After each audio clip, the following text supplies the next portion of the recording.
É uma questão histórica, né? Mas como é que a gente explica, então, as origens desse problema lá entre Rússia e Ucrânia, professor? Bom, a gente começa que a Ucrânia era parte da antiga União Soviética. A União Soviética cedeu esse pedaço desse território, que ficou independente e se tornou o país como que a gente conhece hoje da Ucrânia. E agora, puxando já para um contexto mais atual, o que acontece?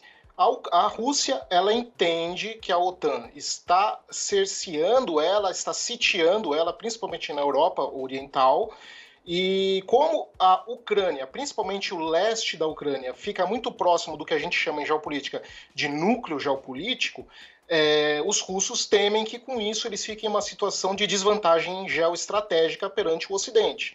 Então, nesse sentido, a Rússia ela se sente acuada, então ela acaba tendo uma postura mais agressiva perante os países ao redor, não só a Ucrânia, mas mesmo outros países como a Hungria, a Polônia mesmo, a Bulgária, né, como se porque estaria acuada. Né? Por outro lado, parte da população ucraniana quer se aproximar da União Europeia, né? Mas se tiver essa aproximação, por outro lado, vai ter uma tensão maior, vai acabar agravando essas circunstâncias. O que eu posso dizer é o seguinte: essa tensão que a gente está vendo na Ucrânia hoje é a maior tensão geopolítica que nós temos no mundo desde a crise dos mísseis, pelo menos na minha opinião.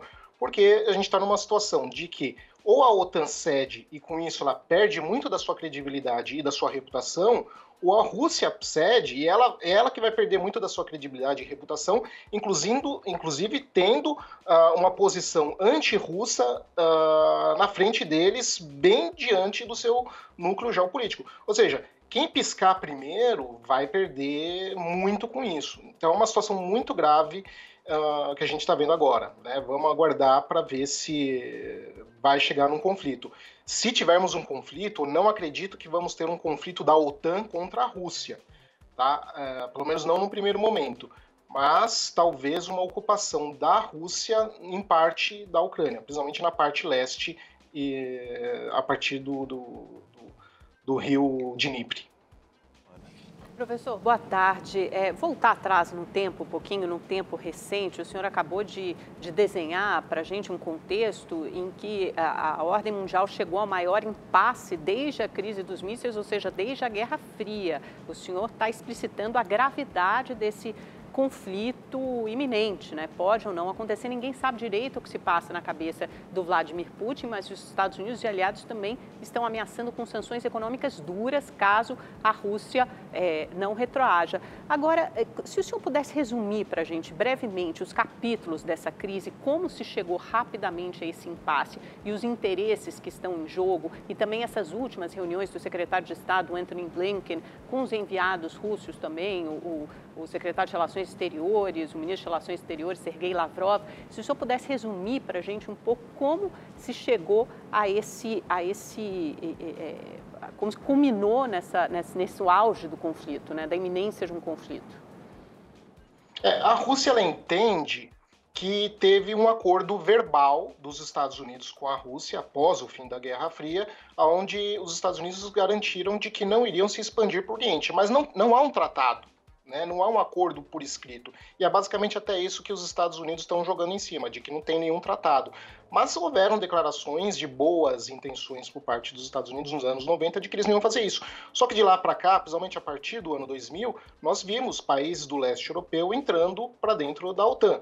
E a Rússia, principalmente no final dos anos 90, é importante a gente lembrar, ela estava numa situação que ela estava quase colapsando, né? A guerra da Chechênia estava chegando no fim. Se a guerra da Chechênia os chechenos fossem vitoriosos, talvez hoje em dia não existiria a Rússia como nós conhecemos, né? No começo dos anos 2000, o Putin tenta manter a integridade do seu território, as energias do Estado russo foram focadas nisso, para manter a coesão interna territorial, né? E a partir de 2010 é que eles começam a ter realmente a energia política, digamos assim, e até econômica, suficiente para poder se projetar para o exterior.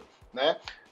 Nós tivemos uma breve visualização do que poderia ser uma não digo uma expansão russa, porque me parece muito exagerado, mas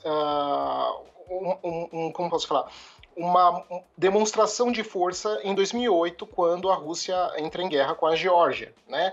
Naquele momento, na guerra com a Geórgia, a Rússia ela ganhou a guerra, né? Mas o custo que ela teve foi muito grande, porque o equipamento da Geórgia, que basicamente era parte israelense e parte dos Estados Unidos, era tecnologicamente muito superior ao que os russos tinham naquele conflito, né? Então eles conseguiram aplicar baixas consideráveis, considerando o tamanho da desvantagem que eles tinham. Só que, em 2014, quando as forças russas intervêm na Crimeia, a gente percebeu que, por um intervalo muito curto de tempo, foram 6 anos, né, de 2008 para 2014, eles conseguiram atualizar a capacidade de hardware deles, né, a capacidade militar deles, de uma forma muito impressionante. E de lá para cá, eles vêm aprimorando muito mais a tecnologia militar deles. Hoje em dia, a gente pode falar que a capacidade militar russa é uma capacidade de primeira categoria, sem dúvida nenhuma. Agora, é compreensível a percepção russa de estar se sentindo afunilada, tal como também é compreensível a percepção da Ucrânia, que quer ter alguma liberdade de se aproximar ou não da União Europeia, né? Então, é uma situação bastante complicada, porque dentro da percepção de cada ator, todos eles têm a sua razão, tá?